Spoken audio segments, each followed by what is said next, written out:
see. All right, hopefully y'all can see me and see my slides. Yeah, I'm super glad to be here. I think we are in changing times. I want to share a little bit of a technology trend perspective, and I will be transparent. We created this and published this in February, pre-pandemic, pre anything, a lot of the current events happening.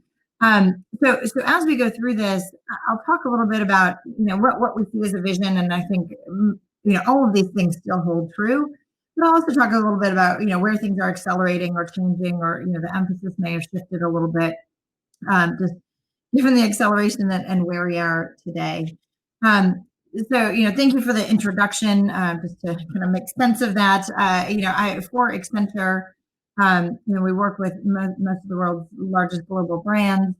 And my job is really to bring technology, and especially emerging technology and innovative technology, to help our clients figure out what's coming next, how to apply those technologies, how to get them from, ideas and, oh, that's really cool, all the way through to business scale. And so that's what I'm responsible for, across our Americas business, North America and Latin America.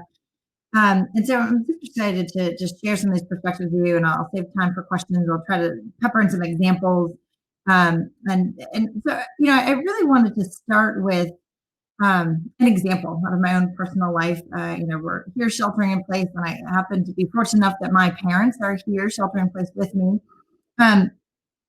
But it's brought some things to light for me. My parents are getting up there in age, and so as they're staying with us, they're having some healthcare things that they're dealing with, and talking to their doctors. I've noticed that every time they have an interaction with their doctor, they've got to share information from other practices, from past procedures, their medications, their therapies, how they're feeling, what are the changes they've been experiencing, are they following the directions they were given. And it's really a lot to remember to convey accurately every time you have an appointment. So, I'm a futurist, so, imagine the world that has seamless and secure and personalized healthcare. What would that look like, right? Well, maybe there's info sharing across, the information is shared across different healthcare teams. There's connected devices that can track and share their vital information. The provider that they're talking to has their health history, and they have all the, what's currently changed, highlighted for them. And all of a sudden we have this conversation, and it's a lot different than what they're experiencing today. And the reality is, all of those things I described in this, imagine a perfect world, all those technologies exist today, right? We've been talking about them over the last few weeks. They're not, crazy out of the future ideas. These are things that can happen today, but they're being blocked by decades old models. Things like closed ecosystem, right? Different standards, different levels of technology access, app-centered data models, right? They're fragmented. We have conflicting patient data. And then there's all the, security, privacy, ethical issues that are concerns for both providers and the patients. And so, in short, if we think about the future, it's not just about the technologies. It's about completely rethinking our core assumptions of how people and technology come together. And so this title, We the Post-Digital People, last year when we did our trends, we coined the phrase post-digital. We were in a post-digital era. And that was really that digital capabilities are now the expectation, not an advantage for companies. And when you layer on top of that, this year's focus is not just about the expectations, it's about how to deliver them in a way that people can trust and people feel comfortable with. Right. And so that's what, we're really trying to tackle here. And so this notion has come up. A lot of you have probably heard the term tech-lash. But what we're actually talking about here is a tech-clash. And it's a clash between the expectations that people have and these age-old models of how we're applying technology. And so, even as we think about people's perceptions and relationships with technology, those are changing, and there's a lot of inconsistencies that are emerging in that. So one, on one hand, people are seemingly rejecting technology. They're super frustrated. The term tech-lash is the real term, right? Backlash against technology. People are talking about, I need digital detoxing. I want to reduce my screen time. Governments are putting more regulations on technology. Kind of this, technology is being blamed for a lot of societal challenges. But on the other hand, technology has become a pervasive part of our daily lives, right? It's part of our human experience. And especially, as we've all gone into shelter in place and work from home mode, we rely on technology more than ever. And, just kind of big picture, right? If you look at the world's population, more than half of the world's population, the 4.5 billion people, have access to the internet. We hit that tipping point last year. And people, across their devices are spending more than 6 hours daily. So, while we all want the digital detox, it's part of our lives. And the notion of screen time, even, I talked about that earlier, that's becoming obsolete, right? You can talk to your car, you can talk to your refrigerator. My washing machine pings me when it's done. Those relationships are changing. So we see people embracing technology in their lives, but the systems and services were built from an old era. So, what I see is that we're going to need a radical transformation as technologies align to better reflect people's needs and their values. Um, so I'll get into all these trends, right? We kind of break these out into 5 areas of focus, but I think, ultimately, when I talk about needing those new models, they're going to be rooted in collaboration with people, right? So the successful models that we're going to see to get past this tech clash are going to invite customers, employees, partners, the public to co-create the new course of the future. And so as I go through these different trends, I'll try to highlight, like, what is that co-creation? What does that look like? Why is it so very important? And then kind of layering on the pandemic overlay of where we are. The reality is all these trends are just amplifying, right? The pandemic has not slowed down innovation.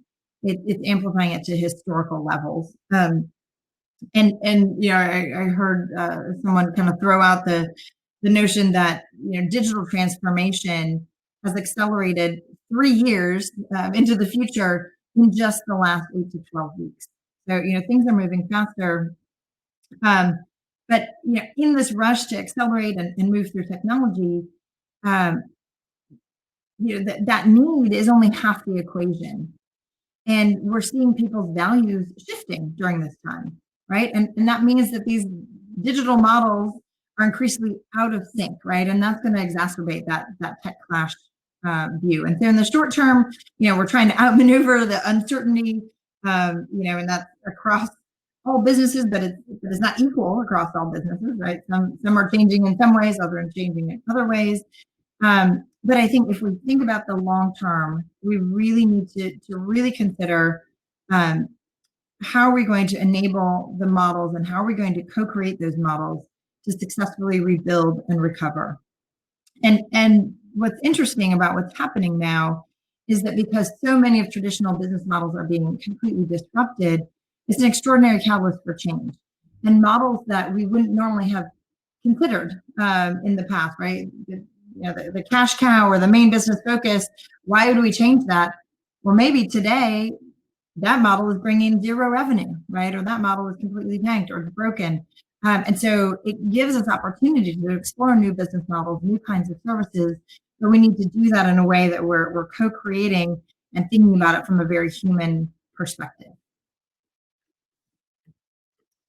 All right, so let's dive into some of these trends. And I'll kind of give a little bit of overview and then share an example for each. So the eye and experience, this one I think is pretty straightforward, and it's fundamental. As we're seeing a demand for highly customized experiences, highly personalized, relevant experiences, people are increasingly wary of the methods that enterprises are using to provide those experiences, right? How is my data being gathered? How is my data being used? Is the data right? Am I getting the right experiences from that? And so more and more, we're just seeing this demand for customers to have more ownership over those experiences, right? For enterprises to provide a sense of agency, right? To make those end users co-creators, and whether that's a consumer or customer on the end, and creating them or cultivating them to be more active, more engaged, more loyal, or if it's an employee, right? What are our experiences in the enterprise, and how does that work more effectively?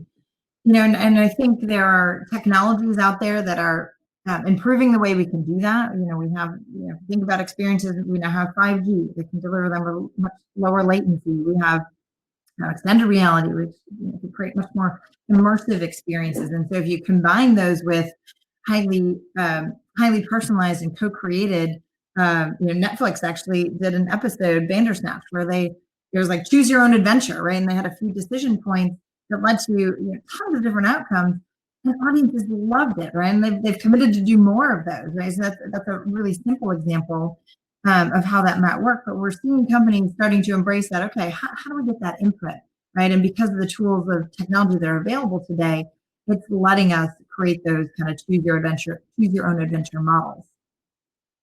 And one of the best examples I have of this is a startup called Inroads. And they're using a data linking architecture called Solid. It was created by Tim Berners-Lee, and it's all about emphasizing trust. So they're trying to scale this to essentially put personal data back in the hands of individuals rather than in companies. So rather than companies, scraping and gathering all this data about you and then making assumptions that that's the right data to drive a set of experiences. Instead, it's putting those experiences in the hands of customers. And those customers decide where that data gets to live and who gets to access it. They can turn off access at any point. And in fact, with a push of a button, they can delete the data completely if they wanted to. It's their data. They own it. They can give it out to create the experiences that are going to be more meaningful for them. And just like from a research standpoint, we kind of played with this model a couple of years ago, where one of my researchers went out and kind of took public profiles, right, gathered from cookie data that companies were gathering about us. So we took 3 of us researchers, scraped the profiles, and showed the 3 of us, okay, here are the 3 profiles that are represent you online. Which one is each of us? And we could not tell. Right? The data sets were such a hodgepodge and such a mess. And my first reaction was, so they're providing me experiences against this terrible mess of data. One, they're going to be selling me ads. I got to deal with the ads anyways. I might as well have ads or experiences that I'm going to enjoy, right? Or that might be relevant to me. So there's that. And then 2, once I get a reaction to, this data isn't really about me, I'd be happy to provide the right data if you would give me a great experience based on that. And so, if I can own that data and I can provide it accurately, the whole game shifts. And so, I'm really excited about what Inrupt is trying to do and how they're trying to scale it. And, I think this is a model we're going to see more in the future.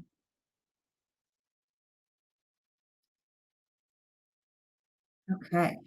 So then the next one is AI and me. Right? We can't do trends without AI. It's such a game changer. But when I think about how we're addressing artificial intelligence, right, it needs to be so much more than just a backstop for automating boring and repetitive tasks, right? We need to stop talking about this in terms of which jobs are going to be automated away, and instead shift the narrative and shift our thinking, right, to how we're designing these systems to really make AI as an additive contributor to work, right?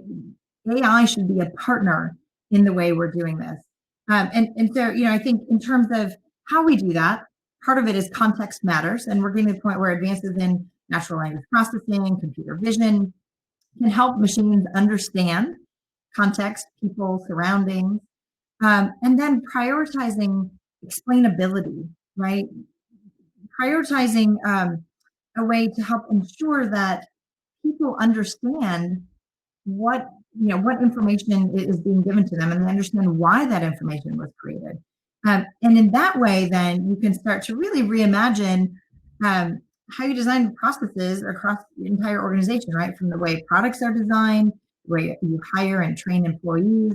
I think this is really going to enable us to tackle the next generation of creating the intelligent enterprise. It's not going to be, what's replaced with AI. It's going to be, how do we bring these two pieces together? And an example of this, and I really love this example. This is one of our pieces of work that we do. We call it Tech for Good. And so, as we're coming up with research concepts, sometimes we don't have a client or we don't have data that we can access immediately to test out a hypothesis or test out a new concept. And that's a great opportunity for us to partner up with a nonprofit. So for those of you who aren't familiar, Charity Water is a nonprofit. They provide clean and safe drinking water to people in developing nations. And they have thousands of hand water pumps across Ethiopia. And they actually had a partnership where they were able to retrofit those hand pumps with sensors and cloud connectivity.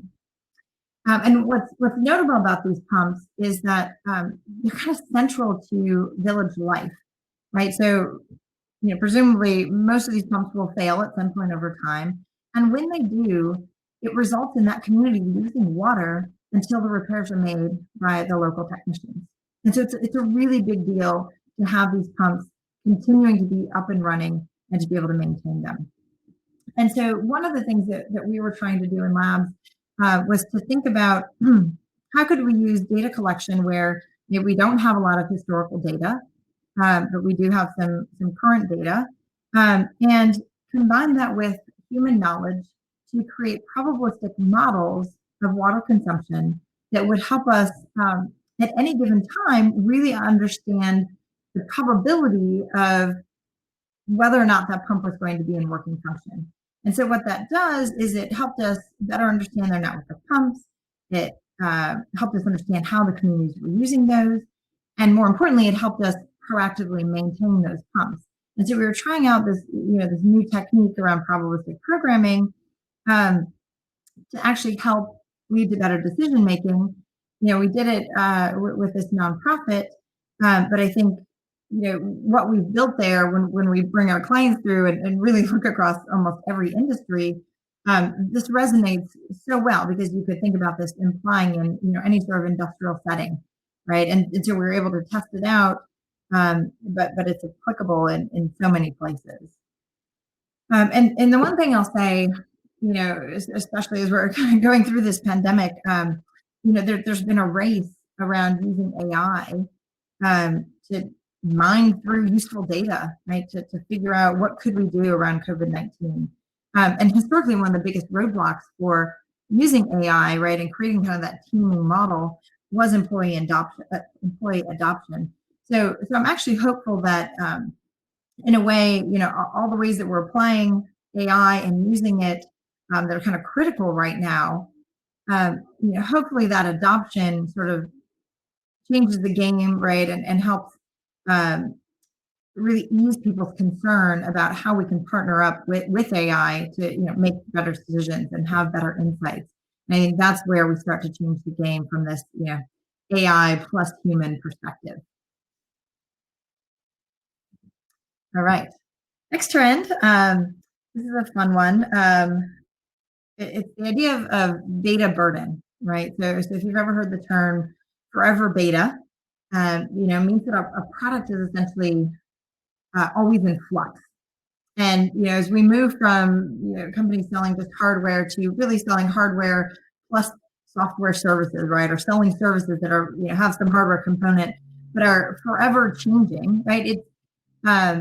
It's wonderful because it opens up a lot of opportunities to keep evolving that product, but at the same time, there's a very real risk that it leaves the user overwhelmed, frustrated, not knowing what's coming around the corner, right? And it kind of leaves that unfinished journey as something that might actually become a burden from a product owner standpoint. And so, again, it kind of this model of how do we co-create these things together. The model of ownership is changing as we think about these forever beta products. The model has now become one in which businesses maintain ownership and some level of control and responsibility over a device, even after the customers purchase it. So it used to be, I bought the thing, I use it the way I want to, but now we're seeing models where the businesses have to actually consider, what does that ownership model look like, and what implications does that have from their overall strategy to their operating model to align with this new shared kind of operating model for the product. And an example of this is a social robot. This actually isn't a picture of it. I have one. If anyone's familiar with Zeebo, it was a great social robot developed out of from a professor from MIT. And the whole idea was that you had this piece of hardware, but it was connected up to a set of services that really made this an engaging and compelling little robot that could take you through different questions, could dance for you, was connected up to different services. But in early 2019, Zeebo, the devices actually announced their own death to their owners, and they said, I'm no longer going to work. And I actually have one at work and one at home, and it still talks a little bit, but its functionality is pretty diminished. It's essentially an expensive paperweight at this point. But when I bought it, I had an expectation that I was buying a fairly expensive social robot. And when the company went under, that's not the product that I have anymore. And maybe that's fine for a social robot, and maybe I should expect that, being a technologist and buying things that are kind of in more beta mode. But what happens if that's your car that stops working tomorrow, right? There's a big spectrum of where we're seeing these new models go into place that I think will have some pretty big impacts of how we live and work and think about products in the future. All right, so while we're on robots, let's talk about robots in the wild. And this is the notion that advances in robotics, falling hardware costs, 5G becoming more prevalent, it's enabling a major shift in robotic capabilities. And we're going from robots being in their controlled environments behind fencing or gates, and really expanding them into more uncontrolled environments, right? Putting them out in the open, having them interact with humans, and they're interacting, sometimes in the workplace, sometimes with consumers, sometimes with the general public, right? And what are those different expectations of experience as we all start to run into robots in the wild? And the use cases we're seeing are expanding tremendously from just a few, traditionally it was like logistics and manufacturing use cases to really expanding across the board to every industry. And there we're going beyond the as I kind of said, the logistics examples. Traditionally we talk about robots, and my favorite is they kind of take over the 3Ds, right? The dirty, dull, and dangerous work. But now we're seeing them engage customers, right? And it's a great way for us to think about how are we pushing that intelligence of the digital world really out into the physical world. But that's, if we think about doing this right, it really means, we have to be careful about new partnerships, new ways of forming value, new use cases, rethinking business processes, thinking about that human robot interaction, right? How am I going to communicate and coordinate and collaborate with this robotic device? And so, one area that I found interesting was thinking about using robotics in agriculture. And it hasn't been an area where we've traditionally focused robotics, but we've seen a pretty big uptick in that, growing over the last couple of years. And so a couple examples here, FarmWise are using autonomous robots to do weeding, seeding, harvesting, and they're using computer vision along with sensors and learning algorithms to really gather data specific to each individual plant, right? And that's allowing for a new precision level of intelligent growth that we've never seen in agriculture before. Another example of this is using robotics. There's a company in Denmark, and I'm kind of going to pronounce it quite right, but Rosborg, and they're partnering up to use robots that have computer vision and advanced gripping technology. So, if you think about handling very delicate greenhouse plants, wouldn't normally think about the big manipulator arms that we often think about. But because the technology is maturing, we're starting to be able to use that new technology, along with computer vision, to account for variances like misshaped or heavier objects, and actually be able to handle those more delicate greenhouse agriculture applications. And so, I think it's a great example of how we're extending that digital value and bringing it into a world that's very physical. And kind of given where we are today in pandemic world, right, where a lot of us are, what becomes dangerous is no longer, going out to a pipeline, but going into an office, right, is now has a level of danger to it. And so I think the acceleration of this trend specifically, from a telerobotics standpoint, we're seeing tremendous take up, and also just from applying this technology to do some of the health aspects, right, of cleaning, right, desanitizing, checking temperatures. There's a great robot called Every that they were targeting it for retail kind of pop-up applications, and they repurposed it now that the robot runs around with hand sanitizer and checking folks' temperatures. So we're seeing a tremendous shift, and I think that's just going to accelerate this even more. Okay, and then last example, and then we'll jump in for questions. Innovation DNA. This is really kind of about the whole process, right, of how do we change the DNA of companies to really adopt innovation as a whole. And when I talk about innovation, it's not just the thing I've been talking about from digital technology. It kind of falls into three buckets. So one is maturing existing technology, right? The stuff that was, the traditional digital space, the social, mobile, analytics, cloud, right? That stuff is maturing faster than ever. We're seeing emerging new technologies like distributed ledger, blockchain, right? Another term for it. Extended reality, advances, continued advances in AI, quantum computing, right? Those are going to push the next generation. And then we're also seeing scientific advancements, right? And when companies really go all in to put those things together, that's where we can see those disruptive shifts.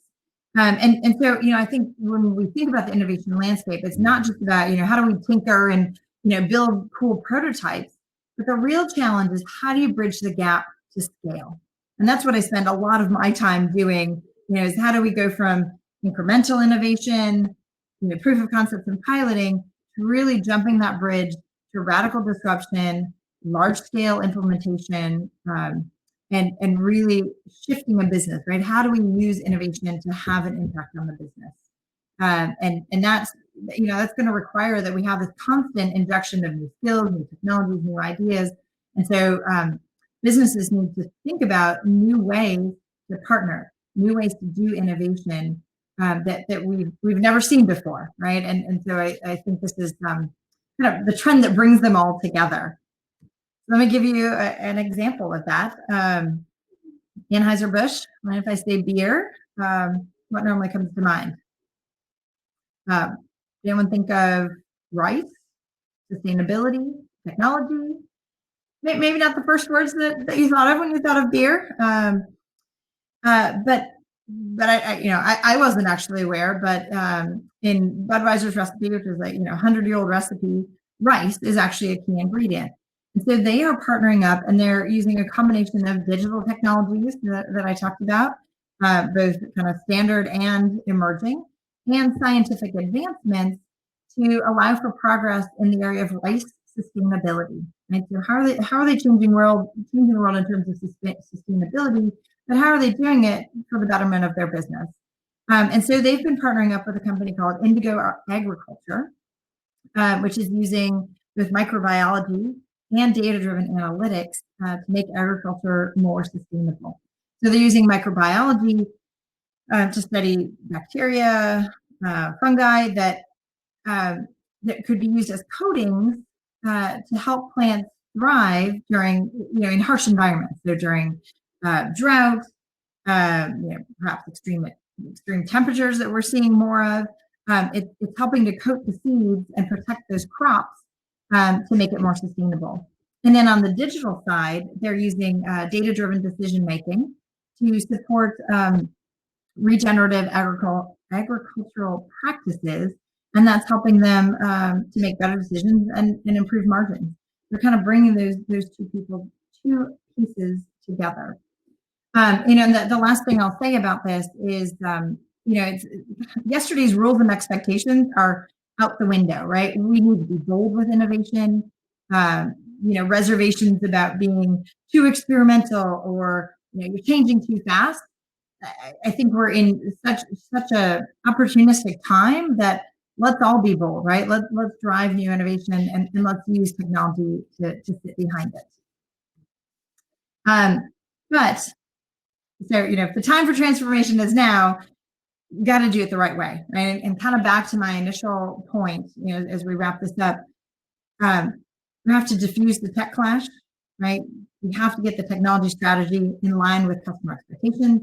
We have to build people-centric models, and we have to foster deeply trusted relationships between companies, people, and technology. So with that, I will pause, and I think we have just a few minutes left for questions here.